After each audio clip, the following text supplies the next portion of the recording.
Neat కు సంబంధించి సంచలన విషయాలు వెలుగులోకి వస్తున్నాయి. స్కామ్ పై తవ్వే కొద్దీ బయటపడుతున్న విషయాలు చూసి అధికారులకే మైండ్ బ్లాంక్ అవుతుంది. నీట్ పేపర్ ను దర్జాగా అమ్మకానికి పెట్టేసింది బీహార్ ముఠా. పేపర్ ను 30 లక్షలకు అమ్మింది. రహస్య ప్రదేశానికి తరలించి వారితో ప్రాక్టీస్ చేయించింది. పక్కా ప్రణాళిక ప్రకారం లీకేజ్ కు పాల్పడ్డా చివరకు దొరికిపోయారు. పరీక్షకు ఒక్కరోజు ముందే పేపర్ అందినట్లు నిందితులు అంగీకరించారు. దీంతో లీక్ అయిన పేపర్లతో పరీక్ష రాసిన 9 మంది విద్యార్థులను విచారణకు రావాలని బీహార్ ఆర్థిక నేరాల విచారణ విభాగం నోటీసులు జారీ చేసింది.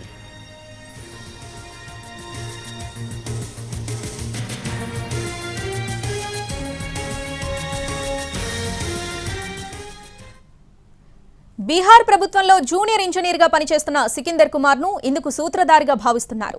నిందితుల్లో ఒకడైన నితీష్ కుమార్ గతంలో బీహార్ పబ్లిక్ సర్వీస్ కమిషన్ నిర్వహించిన టీచర్ల నియామక పరీక్షల్లోనూ అక్రమాలకు పాల్పడి జైలుకు వెళ్లొచ్చాడు. అమిత్ ఆనంద్ అనే వ్యక్తి పాట్నాలో ఓ కన్సల్టెన్సీ నిర్వహిస్తున్నాడు. నితీష్, అమిత్లు కోచింగ్ సెంటర్ల ముసుగులో విద్యార్థుల తల్లిదండ్రులతో బేరాలాడారు. మొత్తం 35 మంది అభ్యర్థులకు ప్రశ్నాపత్రాలు అందినట్లు అనుమానాలున్నాయి. ప్రాక్టీస్ తర్వాత ఆ పేపర్లు కూడా బయటకు రాకుండా కాల్చేశారు. అసలు సికిందర్ కు పేపర్లు ఎక్కడి నుంచి వచ్చాయన్న దానిపై అధికారులు ఫోకస్ పెట్టారు. ప్రింటింగ్ ఏజెన్సీ ఉద్యోగుల పాత్రపైన ఆరా తీస్తున్నారు.